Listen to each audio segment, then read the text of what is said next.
Taqabbalallahu minna wa minkum. Mohon maaf lahir dan batin. Tertanda Wakil Presiden Republik Indonesia Muhammad Yusuf Kalla. Itu kartu lebaran saya simpan sampai sekarang. Saya waktu pertama dapat, saya pulang bawa di kampungku. Hehehe, sepupumu. Saya kasih lihat itu kartu lebaran. Hehehe, ini kartu lebaran Yusuf Kalla, sepupumu. Coba, kita sudah bangga. Ini Allah bersama kalian mereka yang sabar. Makanya Allah kasih hadiah besar. Sebab apa? Allah tahu sabar itu berat. Maka Allah kasih pun hadiah. Kalian bersama dengan aku.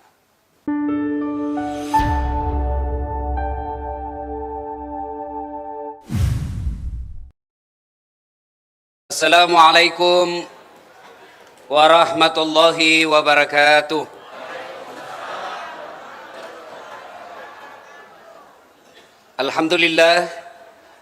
Alhamdulillahi rabbil alamin. Wabihi nasta'inu ala umurid dunya waddin. Ashhadu an la ilaha illallah wa ashhadu anna Muhammadan abduhu wa rasuluh. Allahumma salli ala Sayyidina Muhammad wa ala alihi wa sahbihi ajma'in. Amma ba'd. Faqad qala Allah subhanahu wa ta'ala fi kitabil karim wa huwa asdaqul qailin. A'udzu billahi minasyaitonir rajim. Bismillahirrahmanirrahim. Ya ayyuhalladzina amanu taqullaha haqqa tuqatih wa la tamutunna illa wa antum muslimun. Wahai orang-orang yang beriman, bertakwalah kalian kepada Allah dengan sebenar-benarnya takwa, dan janganlah kalian mati kecuali dalam keadaan beragama Islam. Ayat ini tiap Jumat khatib bacakan di mimbar. Tiap Jumat seolah-olah Allah ingatkan kepada kita, wahai Das'at, kamu lahir dalam keadaan Islam, khitan kau dalam keadaan Islam, nikahmu pakai syariat Islam, tapi hati-hati bos, belum tentu kau mati dalam keadaan Islam. Banyak orang ngakunya Islam, tapi belum tentu matinya dalam keadaan Islam. Siapa mereka? Contoh aja nih ya, contoh saja, jangan marah-marah. Ada anak sekolah, buru-buru ke sekolah, pakai motornya bapaknya, balap, langgar rambu lalu lintas, dilihat sama polisi, dikejar. Kau melanggar, kau anda lihat ini rambu-rambu? Saya lihat pak. Kenapa kau langgar? Saya tidak lihat bapak. Nah, ini 250.000 ini kalau di pengadilan. Saya tidak punya duit pak. Ah, kau sudah tidak punya duit, melanggar lagi. Berapa situ? Saya cuma punya 40.000 pak. Nah, sudahlah, kau ambil 30.000, kau ambil 10.000. Uang anak sekolah dimintanya. Padahal ini uangnya bapaknya dicuri. Ini bukan polisi Indonesia, polisi India.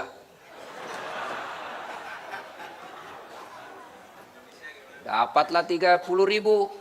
Selesai itu dia pergi makan coto Makassar.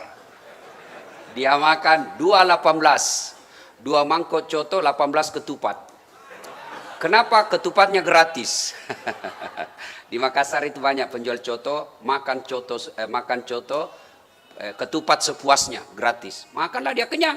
Betul kenyang betul, dia keluar dari warung coto, disenggol sama geng motor. Pok! Mati kafir ini orang. Kenapa? Ada barang sogok dalam perutnya. Auzubillah min dzalik. Siapa lagi? Contoh aja nih ya, contoh. Jangan marah. Duda. Ada duda di sini? Ada? Dilarang menikah sama anaknya. Janganlah bapak menikah, sudah tua, bikin malu keluarga. Kamu yang malu, orang tuamu kau siksa. Bapak jangan nikah lagi, dilaranglah. Akhirnya bapaknya karena tensinya masih tinggi, itu laki-laki bu, selama masih ada baterainya, tidak bakal pernah menyerah sama perempuan. Itu sunnatullahnya laki-laki. Maka dia larang bapaknya nikah, tapi bapaknya masih perlu penyaluran. Akhirnya apa? Dia pergi ke tempat prostitusi, makan obat kuat 2 pil. Begitu di atas tempat tidur, kena serangan jantung. Wah, mati kafir ini orang pak. Jangan marah ya, contoh. Pedagang bensin botolan. Dia tulislah di situ, dibawa bensin botolan, bensin murni. Padahal dia campur minyak tanah. Diprotes, kenapa kau tulis bensin murni? Padahal kau campur minyak tanah. Apa dia bilang? Kan namanya istriku murni. Jadi ku tulislah bensin murni. Manusia boleh kau tipu, tapi Allah Maha tahu. Ada untunglah di situ 3.000, tapi hasil nipu orang, dia makan, mati dalam keadaan kafir. Nauzubillah min dzalik. Insya Allah tidak kita akan mati seperti itu. Atau ada lagi nih contoh-contoh ya, tukang sabung ayam. Sabung ayam. Di kampungku bilang Pak Bitte. Sabung ayam. Tiba-tiba digrebek sama Kapolsek. Kejar. Tembak peringatan. Masih lari. Tembak peringatan kedua kalinya. Masih lari. Tembak peringatan ketiga kalinya. Masih lari. Ditembak. Tembak kepalanya. Kakinya dikena. Polisi India. Saya tanya. Bapak polisi sering saya tanya, kenapa itu banyak ditembak kakinya, kok kepalanya kena? Dia bilang, soalnya dia jongkok, Ustaz.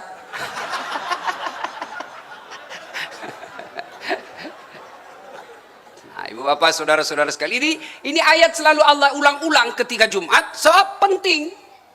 Kita ngaku Islam, tapi belum tentu kita bisa mati dalam keadaan Islam. Wala tamutunna illa wa antum muslimun. Jangan kamu mati kecuali dalam keadaan beragama Islam. Diulang-ulang. Biasanya kalau ada perintah penting itu diulang-ulang. Ini ayat penting maka diulang melalui khutbah Jumat. Wa qala idzan, Allah kemudian berfirman, Bismillahirrahmanirrahim. Ya ayyuhalladzina amanu dukhulu fis silmi kaffatan wa la tattabi'u khutuwatis syaitan innahu lakum adu mubin. Wahai orang-orang yang beriman, masuklah engkau ke dalam Islam secara sempurna, Islam secara total, Islam secara benar, bukan Islam pencitraan, bukan Islam karena mau pilpres, sholat depan kamera.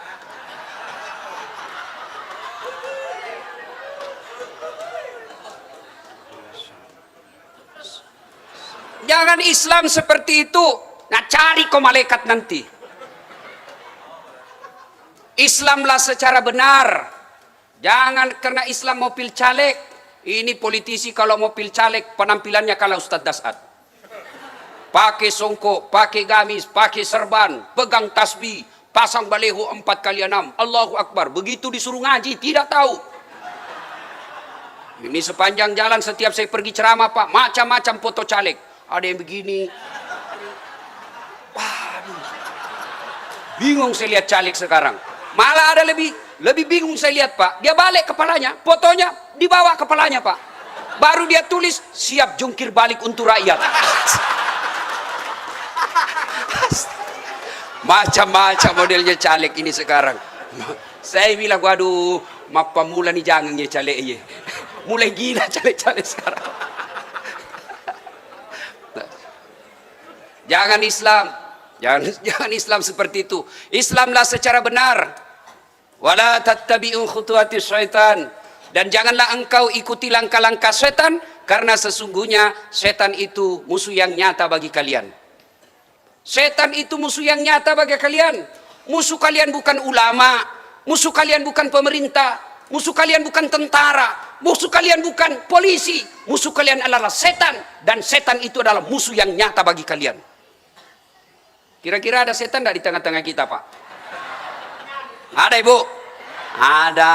Setannya bukan uka-uka. Apa setannya? Handphone. Orang sudah ceramah masih sibuk.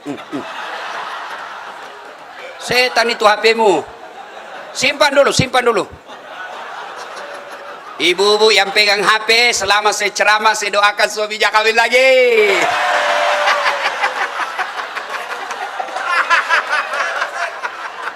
Simpan dulu HP-nya, simpan. Katanya mau dengar ceramah. Simpan dulu ya, simpan dulu. Kita dengar ceramah dulu. Ada lebih parah Ibu. Di Sulawesi saya lagi ceramah, tiba-tiba ada ibu-ibu di depan saya, di belakang. Barusannya ada orang saya ceramah di belakang saya. Ternyata diambil HP-nya, selfie. Lalu ditulis, nyala di Facebooknya, latar belakang Dasat Latif. Saya pula dijadikan background. Malah lebih parah, kira-kira ini usianya 55 tahun ini Bu. Selesai selfie langsung dia bilang, Ustadz boleh cium kah? Sama ini. Mau kasih mak jaluk mamaknya cek di rumah. Apa macam? Ibu bapak saudara-saudara sekalian, Wa qala idzan, Allah kemudian berfirman, bismillahirrahmanirrahim. Innallaha wa malaikatahu yusalluna 'alan nabi. Ya ayyuhalladzina amanu sallu 'alaihi wa sallimu taslima.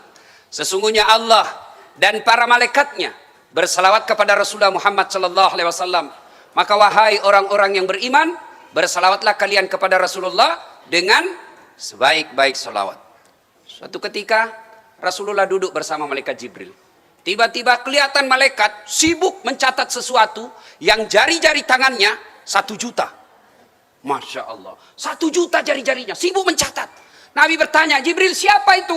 Jibril menjawab, itulah malaikat yang Allah tugaskan mencatat air hujan yang jatuh ketika hujan. Tetes-tetesnya semua dia catat. Lalu Nabi bertanya kepada malaikat yang 1 juta jari-jarinya ini, wahai malaikat, apa kau mampu mencatat seluruh air yang jatuh ketika hujan? Iya. Aku catat yang ada di laut, aku catat yang jatuh di daratan, aku catat yang jatuh di pegunungan, semua aku catat. Kira-kira ada enggak manusia yang bisa catat itu air hujan ketika jatuh? Enggak. Kenapa? Terlalu banyak, bos. Ternyata ada malaikat yang mampu mencatatnya. Lalu malaikat ini berkata, ya Muhammad, ada satu yang aku tidak mampu mencatatnya. Apa itu? Pahala umatmu yang bersalawat kepadamu. Masya Allah. Jadi Bapak Ibu, kalau tidak bisa memperbanyak amal dengan sedekah, tidak bisa memperbanyak amal dengan puasa Senin Kamis, tidak bisa memperbanyak amal dengan tadarus, perbanyaklah amal dengan bersalawat kepada Rasulullah Muhammad sallallahu alaihi wasallam. Salatullah salamullah ala toha Salatullah salamullah ala yasin habibillah. Coba kita tes ya, mana lebih kencang suara ibu-ibu dengan bapak-bapak. Ibu-ibu dulu ya. Ya, salat ala rasul salatullah ala yasin habibillah. Nah, sekarang bapak-bapak lagi. Ayo, ibu-ibu diam ya. Ya, salat Atoha Rasulillah Salatullah Salamullah Ala Yasin Habibillah. Bu, sebenarnya bukan bapak-bapak yang kuat suaranya, tapi anak muda. Ibu bapak, saudara-saudara sekalian yang saya hormati, 1400 tahun yang lalu, sebelum Rasulullah hadir di muka bumi, masyarakat di Mekah disebut masyarakat jahiliyah. Jahiliyah itu ciri-cirinya bodoh dan menolak kebenaran. Ya. Pada saat itu manusia di Mekah 4 Tuhannya, Lata, Manat, Uzza, Hubal. Dan mereka membuat Tuhan berdasarkan status ekonominya. Yang sangat kaya, dia bikin Tuhannya dari emas. Dia bikin kepalanya, dia bikin badannya, dia bikin tangannya, dia bikin seperti manusia, lalu dia sembah. Yang agak kaya dia bikin dari tembaga, besi, aluminium. Yang miskin dia bikin dari kayu. Yang paling miskin dia bikin dari tepung terigu. Dia ada inilah, dia bikin kepalanya, dia bikin kakinya, dia bikin perutnya. Selesai dia sembah, laparlah dia. Dia tengok baik-baik Tuhannya. Lalu dia berkata, Tuhan, mari kita saling pengertian. Aku sudah menyembahmu, sekarang giliranmu memenuhi hasratku. Dia ambil tangannya Tuhannya, dia makan. Belum kenyang, dia ambil kepalanya sampai tuntas. Tak kenyang-kenyang, dia makan sekalian kakinya. Sekejam-kejamnya bangsa Indonesia, sampai sekarang belum ada laporan memakan Tuhannya. Tapi Arab jahiliyah sebelum Rasulullah hadir, Tuhannya dia makan. Hadir Rasulullah mengatakan, Kul huwallahu ahad. Katakan Tuhan satu. Bingung orang Arab. Muhammad, kau gila. 4 saja Tuhan kita susah. Kau hadir pula mengatakan satu dan tak nampak lagi. Bagaimana kau mau urus kita ini? 4 Tuhan masih susah kita. Kau satu tidak kelihatan pula. Mereka tidak masuk akal. Dan pada saat itu Bapak Ibu Saudara sekalian, perempuan hina Perempuan dianggap aib. Ibu-ibu mereka pada saat itu ketika mereka hamil, mereka berdoa kepada Tuhannya, kepada dewa-dewa mereka. Wahai Tuhan kami, janganlah anak saya perempuan. Kenapa? Mereka lahir langsung dikubur hidup-hidup. Maka terkenallah sahabat Nabi, Khalid bin Walid, lahir anaknya perempuan, diambil masih dalam keadaan orok, merah, direbut dari istrinya, dia kubur hidup-hidup anaknya. Dan salah satu riwayat dijelaskan, ada orang tua yang sudah punya anak, cerdas anaknya, usia kira-kira sudah SD, anaknya sudah pandai bermain, diajak nanya bermain ke belakang rumahnya. Nak, ayo gali kau pasir nak, gali pasir, gali. Dia gali anaknya, gali lagi, sampai dalam. Pas dalam dia dorong anaknya masuk. Kamu bikin malu, dia kubur hidup-hidup anaknya. Arab jahiliyah, perempuan bahkan bisa dianggap, bisa dijadikan bahan judian. Ayo kita judi, kalau kau kalah, saya menang, saya pakai istrimu 2 hari. Setuju? Setuju. Perempuan dulu hanya 2, 3 tugasnya. Dapur, kasur, sumur. Sumur, dapur, kasur. Kasur, sumur, dapur. Itu aja kerjaan. Dilahirkan hanya untuk melahirkan. Maka alhamdulillah, lahir Rasulullah di tengah-tengah mereka ketika mengangkat harkat dan martabat perempuan. Ketika Nabi menjelaskan, wanita adalah tiang negara, tegak wanita, tegak negara. Hancur wanita, hancur negara. Maka ibu-ibu adalah tiang-tiang negara. Nih, meskipun sudah ada yang lapuk. Ibu-ibu yang sudah muka sakaratil maut, nah ini. Nah, itu sudah tiang-tiang lapuk lah itu. Tapi kau yang tiang masih kokoh, jangan juga kau takabur dan sombong di depan tiang lapuk. Kenapa? Ada tiang muda karena ada tiang tua yang melahirkan kalian. Nah, ya enak kan Bu? Masya Allah. Sayang 1000 sayang. Perempuan telah diangkat harkat dan martabatnya oleh Nabi. Tapi akhir zaman perempuan dia hina dirinya sendiri. Malah dengan isu, pikiran, emansipasi. Maka wanita ingin menyaingi laki-laki. Ikut juga lah dia lomba sepak bola. Penontonnya laki-laki semua. Saya yakin yang nonton bukan bola yang ditendang dia pergi nonton. Ikutlah dia main gulat, ikutlah main seperti layaknya laki-laki. Bahkan kadangkala saya lihat perempuan sekarang lebih susah melihat paha ayam kampung daripada paha cewek di kota. Iya, mau bukti. Susah betul itu lihat paha ayam kampung. Kita harus pulang kampung dulu. Sudah pulang kampung, sudah lihat paha ayam kampung? Belum. Dibeli dulu itu ayam. 75.000 sampai 100.000. Sudah beli, sudah lihat pahanya? Belum. Dikejar dulu. Dia bilang punyanya, kau tangkap sendirilah. Dikejar itu ayam, 1 jam dikejar. Begitu mau dikejar, mau ditangkap, naik ke atap rumah. Ditunggu lagi 1 jam turun. Sudah ditangkap, sudah kelihatan pahanya? Belum. Dipotong dulu pakai bismillahirrahmanirrahim. Sudah disembeli kelihatan pahanya? Belum. Direbus air panas 15 menit. Sudah direbus, sudah kelihatan pahanya? Belum. Dicabut dulu pahanya. Baru kelihatan pahanya. Paha ayam. Ayam kampung, pulang dulu ke kampung, beli 100.000, dikejar 2 jam, disembeli bismillah, direbus 15 menit, dicabut bulunya, baru bisa lihat paha ayam kampung. Paha cewek di kota, bapak keluar saja pinggir rumah, keluar pinggir jalan, 15 menit, 10 pasang paha, gratis. Iya kan? Jangan bapak ketawa lalu anak gadisnya begitu. Pada zaman sebelum Rasulullah hadir, orang Arab susah yang namanya mandi. Kenapa? Saat itu susah air, padang pasir, gersang, susah air. Hadir Rasulullah, mewajibkan mereka mandi. Mandi setiap selesai berhubungan badan. Bingung orang Arab. Apaan ajaran agamamu Muhammad? Air susah kau suruh kami mandi junub. Coba, bapak-bapak berapa kali mandi junub 1 bulan? Kalau Pak Aksa kira-kira berapa kali mandi junub 1 bulannya? Coba. Arab bukan sekali 1 bulan, pertanyaannya 4 kali 1 hari. Mandi junub. Ibu-ibu ini yang masih pernah mandi junub ibu? Tidak pernah lagi. Masya Allah. Hadir Nabi, mereka taat. Sebelum Nabi turun, khamar bagi orang Arab bukan cuma diminum, dia mandi. Turun Nabi mengatakan haram itu hamar. Mereka taat, hilang hamar. Masya Allah. Apa rahasia kesuksesan Rasulullah? Ini yang perlu kita kaji. Oleh-oleh tahun baru. Apa rahasia kesuksesan Rasul? Yang tadinya diremehkan, yang tadinya tidak direken, yang tadinya dihina, yang tadinya dimaki, berhasil menguasai dunia. Tidak punya medsos, tidak pernah kenal internet, tidak pernah menggunakan laptop, tapi followernya sekarang ini sudah hampir setengah penduduk dunia. Masya Allah. Apa rahasianya? Mari kita lihat.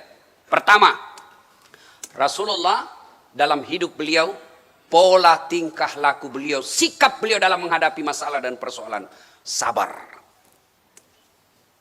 Saya bilang sama mama saya, tidak ada sudah kala itu pakai sabar.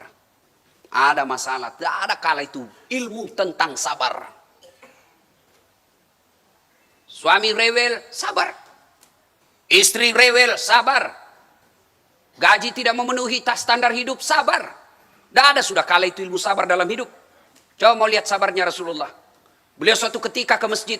Tiba-tiba di atas ketinggian ada Yahudi. Minoritas. Dia ludahi Nabi. Kena kepalanya Nabi. Apa Nabi marah? Tidak. Nabi tersenyum dan berkata, cool man. Jangan lagi cari di buku itu cool man. Tidak ada itu.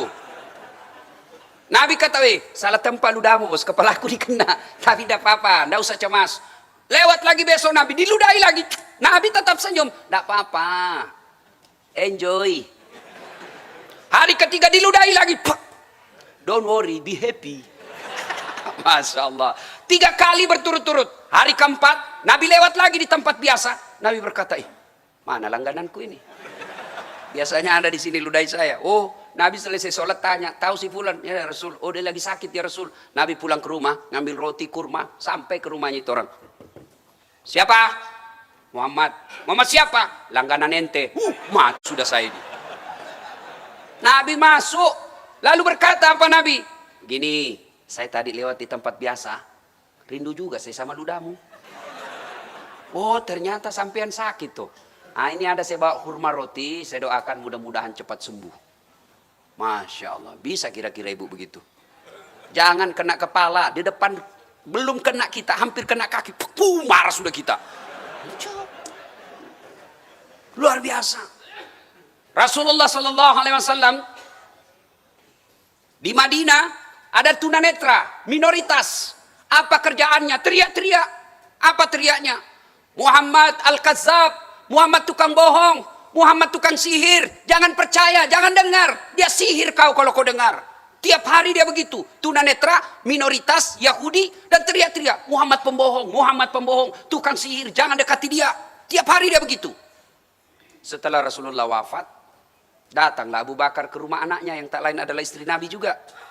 Wahai Aisyah, apa masih ada kebiasaan suamimu Rasulullah Sallallahu Alaihi Wasallam yang belum aku contoh, belum aku lakukan? Aisyah berkata, ada Pak. Apa itu nak? Itu ada tunanetra di pasar yang teriak-teriak. Itu tiap hari Nabi pergi suapi. Pergilah nak, pergilah Abu Bakar. Dia suapi ini orang. Begitu dia suapin, langsung ditepis tangannya sama ini tunanetra Yahudi. Hei, siapa kamu? Kamu pasti bukan orang yang kemarin. Yang kemarin menyuapi saya, lembut caranya. Dia pisahkan mana yang kasar, mana yang lembut. Kok kamu kasar betul? Siapa kamu? Bukan kamu yang selama ini suapi saya. Abu Bakar menetes air matanya lalu berkata, ya, memang bukan. Saya sahabatnya yang selama ini suapi kamu. Lalu siapa yang suapi saya selama ini? Dialah Muhammad yang selalu engkau teriaki, pembohong, tukang tipu. Masya Allah. Coba kalau ibu. Saya, ada saya suap. Tas pembohong. Itu lembut. Coba. Itulah Rasulullah. Sabar. Masya Allah. Nabi dihina di Mekah. Nabi dimaki di Mekah. Rumah beliau dikasih kotoran onta. Rumah beliau dipasang perangkap di depannya. Dan siapa yang lakukan? Bukan orang lain. Siapa? Pamannya Abu Lahab. Lalu Nabi coba-coba datang ke Taif. Dengan harapan mudah-mudahan orang Taif simpati kepada Nabi. Tapi apa yang beliau dapat? Di Taif beliau dilempari. Dan siapa yang lempari beliau? Bukan orang tua. Siapa yang lempari? Anak-anak. Coba bayangkan. Kalau orang tua yang lempari kita, Pak, masih punya harga diri. Kenapa? Ya namanya kita seusia masih bisa berkelahi sama. Tapi ini anak-anak. Di kampung saya bilang kacuping. Kecil-kecil kan. Tersinggung kita. Hilang kita punya harga diri. Dilempari Nabi. Keluar kau penipu. Datang malaikat Jibril. Itu kalau Rasulullah ada yang ganggu. langsung muncul Jibril. Seperti yang iklim. Wane piro. Kira-kira seperti itulah. Aku kabulkan 3 permohonanmu.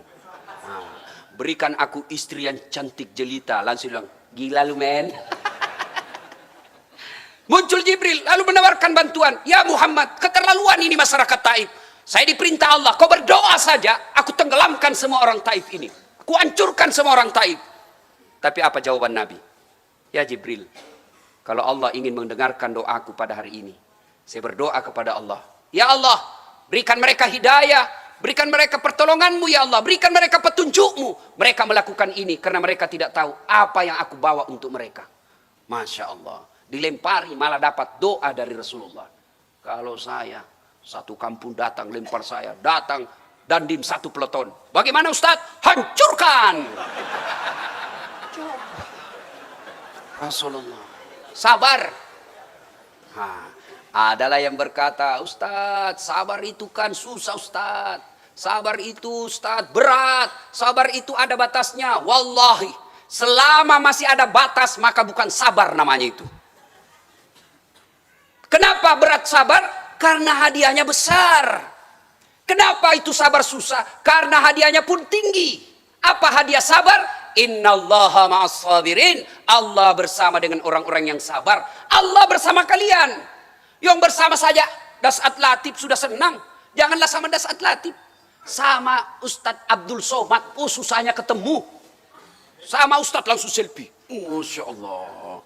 Saya saja pernah dapat ucapan Hari Raya dari Pak Yusuf Kalla. Istana Wakil Presiden Republik Indonesia dengan ini mengucapkan selamat Hari Raya Idul Fitri. Mohon maaf lahir dan batin. Taqabbalallahu minna wa minkum. Mohon maaf lahir dan batin. Tertanda Wakil Presiden Republik Indonesia Muhammad Yusuf Kalla. Itu kartu lebaran saya simpan sampai sekarang. Saya waktu pertama dapat, saya pulang bawa di kampungku. Hehehe, sepupumu. Saya kasih lihat itu kartu lebaran. Hehehe, ini kartu lebaran Yusuf Kalla, sepupumu. Kita sudah bangga. Ini Allah bersama kalian mereka yang sabar. Makanya Allah kasih hadiah besar. Sebab apa? Allah tahu sabar itu berat. Maka Allah kasih pun hadiah. Kalian bersama dengan aku. Nah, ibu-ibu, 2019 banyak masalah. Sabar. Ya. Ustadz, suami saya selingkuh. Sabar. Ayo. Ustadz, suami saya kawan lagi. Sabar. Mau apa? Sabar. Belajar dari Ayub alaihissalam. Hancur niaganya, hancur bisnisnya. Datang iblis menggoda. Ayub, tidak usah lagi kau sembah Tuhanmu. Ada apa itu kau sembah Tuhanmu? Dihancurkan segala niagamu. Apa kata Ayub alaihissalam?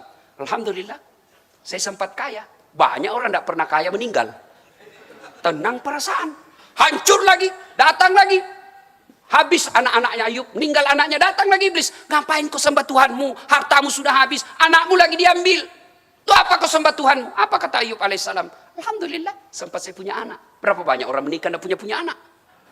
Sampai meninggal tidak punya anak. Oh, langsung mahasiswaku dengar dia bilang, iya Ustaz, saya juga sudah hampir 24 umurku tidak punya anak. Karena tidak ada istrimu, Sota. Gimana kau mau punya anak kalau tidak ada istrimu? Tapi ada lebih hebat sekarang, Pak. Tidak ada suaminya, ada anaknya. Lebih hancur kau beleng-beleng. Tidak ada suaminya, ada anaknya, beleng-beleng. Masya Allah. Tidak cukup sampai di situ. Sakit Ayub alaihissalam, datang lagi. Iblis, sudah hancur niagamu. Habis anakmu. Sekarang kau sakit pula. Apa kata Ayub alaihissalam? Alhamdulillah, saya sempat sehat. Berapa banyak orang sejak lahir sampai sekarang masih sakit-sakit. Saya sempat menikmati sehat. Baru 16 tahun saya sakit. 81 tahun saya sehat. Masa saya mengeluh kepada Allah? 16 tahun. Kita baru 2 hari influenza. Bengek. Tuhan, kok saya bengek? Kenapa bukan yang tukang judi? Sabar. Ilmu menghadapi segala sesuatu. Sabar. Ibu dapat suami rewel, sabar. Bapak dapat istri rewel, sabar. Ini rahasia Pak, jangan sampaikan di luar ya, tidak datang Pak. Rumus menghadapi perempuan cerewet, sabar. Kalau istri ngomel, ngamuk-ngamuk, tidak usah diajak ngomong. diam saja Pak. Kalau istri ngaram marah, diam. Karena biarpun dijelaskan tidak masuk di akal mereka. Apalagi kalau dia sudah bilang pokoknya, sudah tidak usah banyak ngomong itu. Perempuan kadangkala sudah dijelaskan nomor 1, muncul pertanyaan 2. Dijelaskan yang 2, muncul yang 3. Lebih diam, kalau perlu makan obat tidur, selesai. Ini ibu-ibu ada salah suaminya ditahu 1 kali, itu aja terus diulas. Bertengkar lagi 2 tahun yang akan, itu lagi dia ulas. Bertengkar 4 tahun, itu lagi dia ulas-ulas terus. Padahal sudah dijelaskan. Maka rumus menghadapi perempuan, sabar, diam. Ngomel, diam aja. Karena makin kita balas, makin banyak pertanyaannya. Nah, begitu. Ibu juga jangan suka ngomel, Bella. Kalau ibu suka ngomel, tidak tahan suami di rumah. Ada pernah ibu-ibu tanya saya, Ustadz, kenapa itu suamiku tidak betah di rumah? Saya kasih saja cerita. Bu, ada juga orang perempuan suka ngomel. Akhirnya suaminya, suatu ketika, dia bawalah istrinya pergi beli emas. Selesai dibeli emas, senang betul istrinya. Senang betul istrinya. Lalu dibawalah ke pinggir sumur. Lalu di tepi sumur dia bilang suaminya, dek, coba kau lihat itu sumur, masih ada air enggak? Begitu dia didorong suaminya masuk. Rasai kau ngomel, silahkan di situ. Dalamnya ini sumur 14 meter. Lalu suaminya ngerokok-rokok di pinggir sumur. Tiba-tiba ada makhluk besar, tinggi, gemuk, naik. Kaget suaminya. Siapa kamu? Saya iblis jin penunggu sumur ini. Saya sudah 400 tahun dalam sumur ini. Ada perempuan ngomel terus di dalam.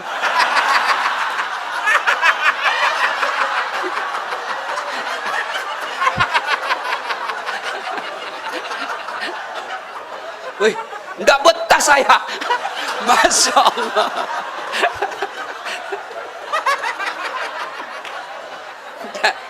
Jadi Bu, sudah paham Ibu? Paham? Paham kenapa suami tidak betah di rumah? Ini saja jin 400 tahun. Baru sejam dalam sumur, lari dia. Pantas kalau suami tidak betah di rumah karena ibu selalu ngomel. Ya. Jadi kalau mau suami betah di rumah, jadilah istri yang baik. 2019 ini jadilah istri yang soleha.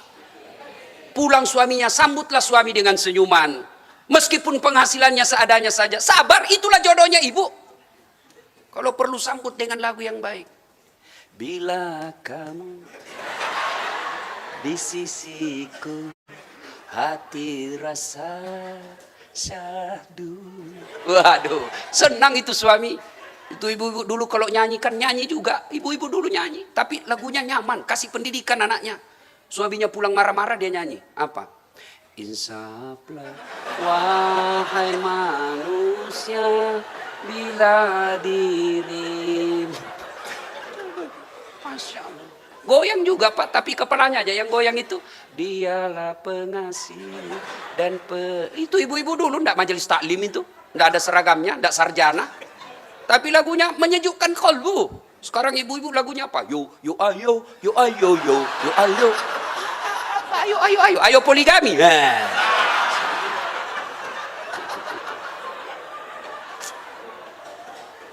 Sabar. Kedua, ilmu apa Ibu? Ilmu pertama 2019 menghadapi kegalauan hidup, sabar. Yang kedua, Rasulullah itu sangat arif dan bijaksana. Datanglah seorang wanita. Ya Rasulullah, rajam saya. Kenapa? Saya hamil di luar nikah. Tahu rajam Ibu? Dipendam sampai di leher dikubur, lalu disisa kepalanya dilempar satu kampung sampai meninggal. Itu namanya dirajam. Andai saja syariat Islam laku di Indonesia, berapa banyak laki dan perempuan dirajam. Rajam saya Rasul, lebih saya disiksa di dunia daripada di akhirat. Saya hamil di luar nikah. Nabi katakan, oke, kau kembali dulu, pelihara janinmu, lahirkan dengan baik. Setelah kau melahirkan, baru kau datang, saya rajam kamu. Datanglah, ya Rasulullah saya sudah melahirkan. Oke, kau balik dulu, kasih ASI, selesaikan ASInya. Setelah itu kau datang, saya rajam kamu. Datang lagi ya Rasulullah, selesai ASInya. Rasulullah katakan, buat dia mandiri, bisa ngurus dirinya, baru kau datang, saya rajam kamu. Datanglah perempuan ini, ya Rasulullah, sudah aku lahirkan, sudah beri ASI, sudah mandiri, rajam saya. Sampai di sini berbeda pendapat ulama tentang sejarah ini. Ada yang melanjutkan katakan bahwa Rasulullah akhirnya merajamnya dengan kemuliaannya. Rasulullah menjadi imam sholat jenazahnya perempuan ini. Ada juga pendapat yang lain mengatakan Rasulullah kemudian menyampaikan berita dari Jibril, sesungguhnya Allah telah mengampuni dosa-dosa perempuan ini. Begitu bijaksananya Rasulullah. Coba, ada lagi. Ya Rasulullah, saya offside.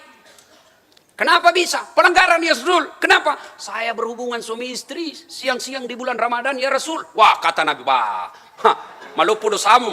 Besar kau punya pelanggaran. Kau harus bayar puasa kafarat. Apa itu? Kau harus bayar denda 60 hari berturut-turut. Berapa ya Rasul? 60 hari. Apa enggak salah ya Rasul? 1 bulan aja saya kecolongan. Rasulullah kalau begitu, kata Rasulullah, ya sudahlah, kau beri makan 60 fakir miskin di kampungmu. Ya Rasulullah, saya orang miskin. Nabi kalau kita, kau sudah miskin, melanggar lagi. Saya orang miskin ya Rasul. Nabi katakan, kalau begitu sudah, dia kasih kurma, ini kurma roti, kau bawa di kampung, kasih, cari yang paling miskin kampungmu, kau kasih itu. Lalu dia berkata, ya Rasulullah, saya lah yang paling miskin. Nakal juga ini. Apa Nabi marah? Tidak, Nabi justru mengatakan, oke, kalau begitu silahkan kau nikmati itu. Masya Allah, begitu bijaksananya Rasulullah. Ada lagi, suatu ketika heboh Mekah. Kenapa heboh Mekah? Masya Allah, ya Rasulullah ada aliran sesat. Maksudmu apa? Ya Rasulullah aliran sesat. Kenapa? Ada orang tawaf cuma mengucapkan ya Rahim, ya Rahim, ya Rahim, ya Rahim. Nabi, iya, Nabi penasaran, keluar, lihat, benar bu, ada orang tawaf cuma baca ya Rahim, ya Rahim, ya Rahim, ya Rahim. Nabi ikut di belakangnya, terbawa arus. Akhirnya apa? Nabi ikut juga ya Rahim, ya Rahim. Masya Allah. Mendengar ini, yang lagi tawaf marah. Kalau bahasa di kampung saya, patotoain kurang ajar. Marah kan diikuti-ikuti. Ngenyek kamu ya. Balik ini, dia banting Nabi. Banting. Kamu kurang ajar. Kenapa? Saya lapor kau sama nabiku. Nabi sadar. Aliran sesat benar. Siapa nabimu? Nabiku Muhammad. Muhammad siapa? Muhammad bin Abdullah. Muncul Jibril. Cuk. Bukan diganggu, langsung muncul lagi Jibril. Muhammad, ada apa ini? Saya hancurkan ya. Tidak, diceritalah. Lalu Nabi Jibril berkata, ya sudah kau sampaikan aja bahwa kaulah Muhammad. Disampaikanlah, sayalah Muhammad bin Abdullah. Dipeluk sambil menangis. Maafkan saya Rasul, maafkan saya orang bodoh. Sayalah yang paling pintar di kampung saya. Ternyata dialah yang paling pintar di kampungnya, modal ya Rahim, ya Rahim. Mau makan ya Rahim, mau tidur ya Rahim. Apa Nabi marah? Tidak. Nabi justru menyatakan, saya nabimu, dan saya memaafkan. Lalu anak yang membantunya berkata, ya Muhammad, aku cinta kepadamu, aku sayang kepadamu. Apa kira-kira saya bisa masuk surga bersamamu? Nabi lalu menjelaskannya, saya akan mengajakmu masuk surga karena engkau cinta kepada aku. Masya Allah. Coba, itu bijaksananya Rasulullah. Maka saya heran, kalau ada penceramah Pak, kerjaannya memponis saja sesama muslim. Baru belajar Islam 4 bulan. Itu pun melalui YouTube. Baru 2 bulan habis kuotanya. Waduh. Semua salah, semua haram. Kafir. Rasulullah berdakwah, Masya Allah, mengislamkan orang-orang kafir. Rasulullah berdakwah mengislamkan orang-orang kafir. Aneh sekarang, banyak orang berdakwah mengkafirkan orang Islam. Hanya berbeda pendapat, kafir, bid'ah, masuk neraka. Memperingati malam tahun baru, kok berani-beraninya? Kalau pertanyaan saya, kok berani-beraninya kok larang orang zikir dan tausiah? Ayo kalau dibalik pertanyaannya. Yang terbaik adalah, yuk tidak mau maulid, ya sudah, enggak usah. Jangan mengkafirkan kami yang maulid. Sakitnya tuh di sini. Bagaimana Rasulullah ketika datang, ada orang di masjid. Kerjanya di masjid, tidur. Kalau datang Rasulullah, dia senang betul. Ya Rasulullah, assalamualaikum ya Rasul. Dia cium tangannya, tidur lagi. Beberapa hari kemudian datang lagi, ya Rasulullah, assalamualaikum, saya mencintai. Tidur lagi. Lalu dia berkata, ya Rasulullah, kapan hari kiamat? Nabi bilang, modal apa yang mau masuk kiamat? Memang banyak pahalamu nunggu kiamat. Jawaban orang ini, ya Rasulullah, modalku karena aku mencintaimu ya Rasul. Kalau aku cinta kepadamu ya Rasul, apakah engkau mengajakku masuk surga? Lalu Nabi berkata, iya, aku akan mengajakmu masuk surga. Abu Bakar dengar, lalu berkata, ini orang modal cium-cium tangan. Cinta sama Rasul. Apalagi saya, aku berikan anakku untuk dinikahi, hartaku bantu perjuangan Rasul. Lalu Abu Bakar bertanya, ya Rasulullah, engkau akan mengajakku juga masuk surga?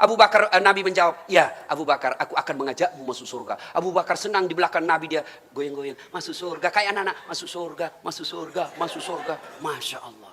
Kalau kita datang pengajian begini karena kita cinta kepada Rasulullah, kita datang maulid karena cinta kepada Rasulullah, kita datang maulid karena mau berselawat kepada Rasulullah, lalu kita anggap itu bid'ah atau masuk neraka sesat. Aduh, gimana ya ketika ada Rasulullah pada saat itu? Nah, arif dan bijaksana. Yang ketiga, karena waktu yang sangat terbatas. Rahasia kesuksesan Rasulullah. Didukung rumah tangga yang harmonis. Apa rumah tangga yang harmonis? Gedung? Oh, belum tentu. Apa rumah tangga yang harmonis? Depositonya banyak, perhiasannya berlian intan, pejabat tinggi? Belum tentu. Apa rahasia kesuksesan rumah tangga beliau? Satu, Rasulullah itu lelaki romantis. Mau bukti romantisnya Nabi? Seluruh istri Nabi. Ibu, ini pertanyaan tidak disenang ibu-ibu. Berapa istri Nabi, Bu? Berapa? Saya kasih hadiah kalau ada yang tahu. Pura-pura tidak tahu lagi nih ibu-ibu. Berapa? Berapa? 9. 11 istri Nabi. Tidak satu pun dipanggil namanya. Masing-masing ada panggilan kasih sayang. Dari 11 istri Nabi, tidak ada pun satu yang pernah kita dengarkan menyesal bersuamikan Muhammad. Coba. 11, tidak ada yang menyesal. Bapak-bapak cuma satu istrinya. Menderita lahir batin, Pak. Masya Allah. Rasulullah, istri beliau, Aisyah beliau panggil ya Humairah, yang kemerah-merahan pipinya. Karena memang Siti Aisyah merah di 5 pipinya. Pulang besok mulai awal tahun, Pak, panggil istri dengan panggilan kasih sayang. Kalau istri kita mancung hidungnya, ya panggillah, wahai istriku yang termancung hidungnya di lorong 3. Tingkat lorong, justru giginya yang mancung, Ustaz. Janganlah, cari yang bagus. Jangan mentang-mentang istrinya hitam. Oh, bolong. Blacky. Itu. Apalagi romantisnya Rasulullah. Rasulullah itu diriwayatkan, baca buku rumah tangga Rasulullah. Rasulullah itu mandi junub bersama istrinya. Masya Allah. Ini bapak-bapak pernah tidak mandi junub sama istri? Oh, saya dulu waktu pengantin baru, Ibu, mandi junub sama istri saya. Buka keteknya sayang. Karena kiri lagi. Masya Allah. Waktu pengantin baru. Sekarang sudah ada anaknya mau mandi jahil. Geli. Pak Rasulullah. Apalagi romantisnya Rasulullah. Kalau minum, Ibu, minum, dia berinya istrinya. Misal istri minum sini. Lalu Rasulullah begitu romantisnya, dia minum bekas bibirnya istrinya. Minum, contoh ya begini. Minum lagi. Masya Allah. Bapak pernah enggak cari begitu? Cari bekas bibirnya istri. Paling kalau diminum istri lalu diminum bibirnya. Busuk betul gigimu.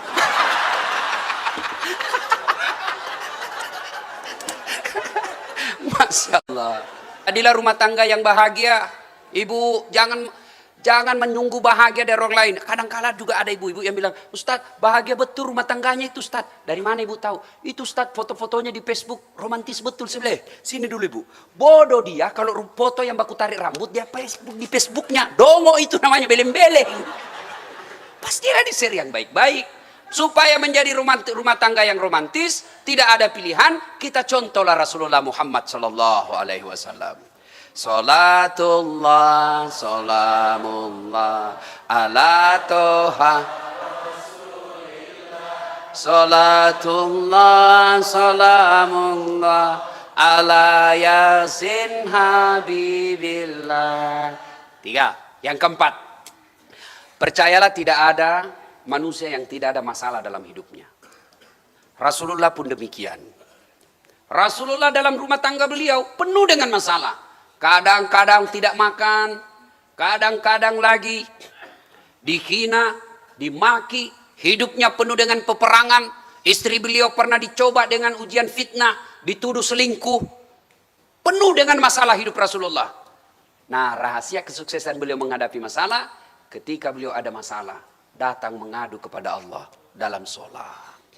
Berarti ibu bapak, 2019 ini bapak punya masalah. Perbaiki sholat. Rasa-rasanya tidak mungkin Allah sengsarakan hidup bagi mereka yang pelihara sholatnya dengan baik. Ustadz, kenapa saya ini tidak pernah berhenti masalah? Saya Gojek, curi lagi motor saya. Saya Grab, hilang lagi mobil saya. Saya dagang, bangkrut lagi. Rasanya tidak bisa hidup saya bahagia. Saya tanya, Bapak sholat tidak? Itu dia Ustadz, itulah sumber masalahnya. Kenapa saya hidup ini Ustadz? Sembuh penyakit ini, muncul penyakit itu. Penyakit itu, datang lagi penyakit yang lain. Bapak sholat tidak? Kadang-kadang, itu sumbernya. Jadi kalau ada masalah dalam hidup yang tidak pernah mau tuntas-tuntas, tidak usah salahkan orang lain. Lebih baik koreksi bagaimana sholat kita. Saya sholat Ustadz, kok penuh masalah? Ya Bapak sholat tapi tidak ikhlas. Hayya 'alas shalah. Asar lagi. Barusan selesai duhur. Oh, tidak ikhlas kok bos. Mestinya hayya 'alas shalah. Alhamdulillah, ada waktu lagi untuk menghadap kepada Allah. Saya sholat Ustadz, kok hidupku penuh masalah? Betul, Bapak sholat tapi tidak semangat ketemu Allah. Bapak aja mau ketemu sama pejabat kan rapi, ngatur waktu, belum saatnya 1 jam dari janjian pertemuan. Kita sudah rapi, ngatur waktu sebaik-baiknya. Ketemu dengan Allah, pakaian seadanya. Sholatnya ala kadarnya. Ketemu dengan Allah tidak semangat. Allah. Alhamdulillah. Maliki yaumiddin. Apa pernah Bapak dengar Nabi sholat seperti itu garu-garu pantat? Nah, ayo. Jadi tidak usah salahkan siapa-siapa. Koreksi sholatnya. Saya sholat Ustadz, tapi kayak ditiup angin.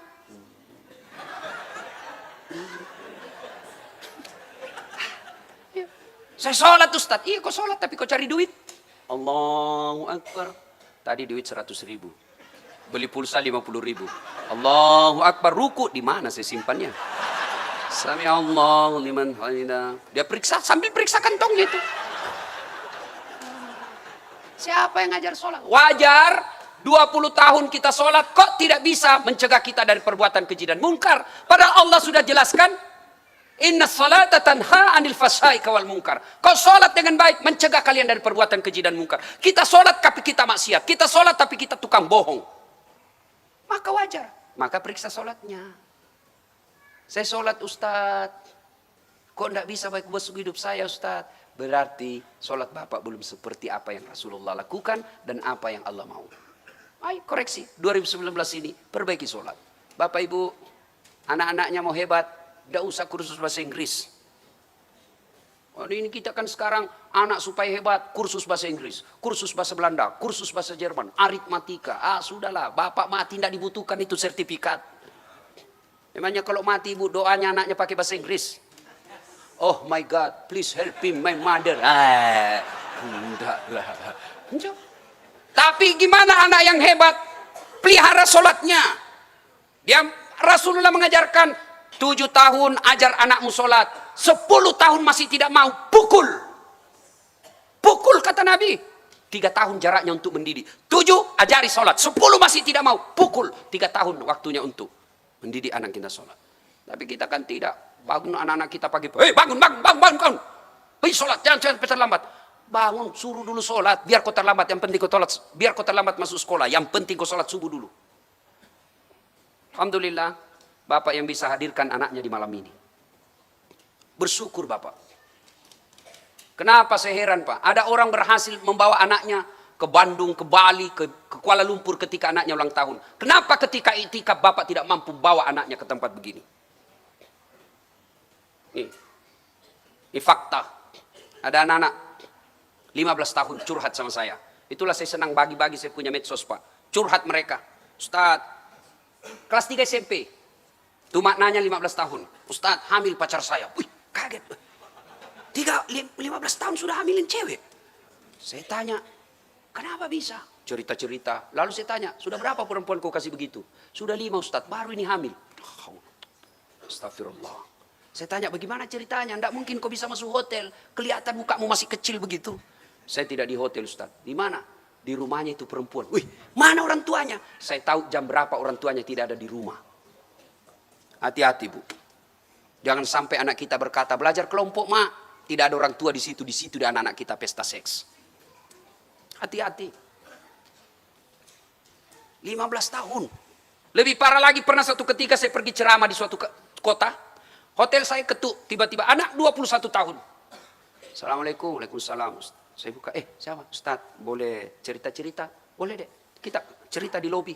Ceritalah. Ustaz, saya ini baru-baru pukul bapak saya. Kenapa kau pukul bapakmu? Besar dosamu itu. Bapak saya pemabuk, Ustaz. Tukang judi. Dia pukul mama saya tadi. Jadi saya pukullah juga. Dalam hati saya ada juga benarnya sedikit ini. Sudah, tidak boleh. Lain kali kau tidak boleh. Lebih baik kau mengalah, kau tinggalkan kampungmu seperti yang diajarkan kepada Ibrahim. Terus, ini Ustaz. Dia cerita-cerita. Ketika usianya kelas 1 SMP, dia sudah berhubungan badan. Kepada siapa, Bu? Sepupu sekalinya. Fakta. Bagaimana caranya? Kau pacaran? Tidak. Suka sama suka, Ustaz. Berapa lama kau begitu? Sampai kelas 3 SMA. Kau tidak dicurigai? Tidak, kan sepupu, Ustaz. Saya berhadapan rumah. Dan anehnya, makin saya tanya lagi. Setelah itu dia katakan apa? Setelah perempuan itu sepupuku menikah, Ustaz, saya begitu juga dengan paman saya. Pamannya, saudaranya ibunya. Berarti dia laki perempuan oke. Na'udzubillah min zalik. Nah, ibu bapak kontrol pelihara anak-anak kita. Tidak ada gunanya kesuksesan yang kita raih. Bapak rajin sujud di masjid, tapi kalau anak-anak berantakan, demi Allah, anak itu yang akan menyengsarakan bapak dunia dan akhirat. Ini yang perlu kita perhatikan sekarang, Pak. Anak-anak kita, generasi muda Islam. Siapa yang rusak anak-anak kita sekarang, Pak? Handphone. Ibu-ibu sekarang senang kalau anaknya dikasih handphone. Kenapa? Karena anaknya dikasih handphone, tenang dia. Tenang dia kalau sudah pegang handphone. Maka anak-anak kita sekarang lebih aman sama kakek neneknya daripada sama ibunya. Kenapa? Karena kalau ibunya sibuk dengan medsosnya. Kakek neneknya tidak punya medsos. Akhirnya apa? Waktunya betul untuk cucunya. Demi Allah, ibu. Ibu meninggal kalau anaknya berantakan. Itu yang akan menyeret ibu masuk neraka. Apain kita rajin itikaf kalau anak kita keliaran di jalan? Pangkat tinggi, kekayaan banyak, harta jabatan melimpah. Tapi anak kita gadis, jam 3 dini hari lompat pagar. Gimana gambaran kita di akhirat kelak? Ibu mau tahu bagaimana nasibnya di akhirat kelak? Dikubur, lihat itu anak-anak kita sekarang. Kalau subuh hari, pukul 4:30 pagi, bunyi gerendel pintu. Siapa yang keluar? Ternyata anak kita datang ke masjid sholat subuh. Alhamdulillah, meskipun bapak ngontrak-ngontrak, tenang anak yang angkat derajat bapak. Anak pergi main futsal, begitu 5:30 sudah pada mandi. Kemana? Mau nunggu salat berjamaah di masjid. Maghrib, Masya Allah. Bapak sudah kaya itu. Meskipun anaknya cuma tukang tambal ban. Biar mobilnya mewah. Anaknya pakai kawat gigi. Matanya dia pakai mata palsu yang biru-biru dan sebagainya. Tapi tidak tahu sopan santun kepada orang tuanya. Tidak tahu sholat. Itu yang disebut kesuksesan hayali. Na'udzubillah min zalik. Bapak ibu saudara-saudara sekalian, karena waktu yang sangat terbatas. Inilah saja tausiah kita pada taklim kita kali ini. Kita ringkuskan, kita resume kembali. Tingkatkan kesabaran kita. Bijaksanalah dalam menjalani kehidupan. Bina dan tuntut bina keluarga kita menjadi keluarga yang baik, diridai oleh Allah. Dan begitu ada masalah, menghadaplah kepada Allah dalam sholat. Dan jangan lupa yang kelima, bimbing dan tuntun, pelihara anak-anak kita. Mudah-mudahan anak-anak kita ini yang bisa menyelamatkan kita dunia sampai akhirat. Demikian, mudah-mudahan ada manfaat. Lebih dan kurangnya mohon dimaafkan. Nun wal kalam ya masrun billahi fi sabilil haq. Assalamualaikum warahmatullahi wabarakatuh.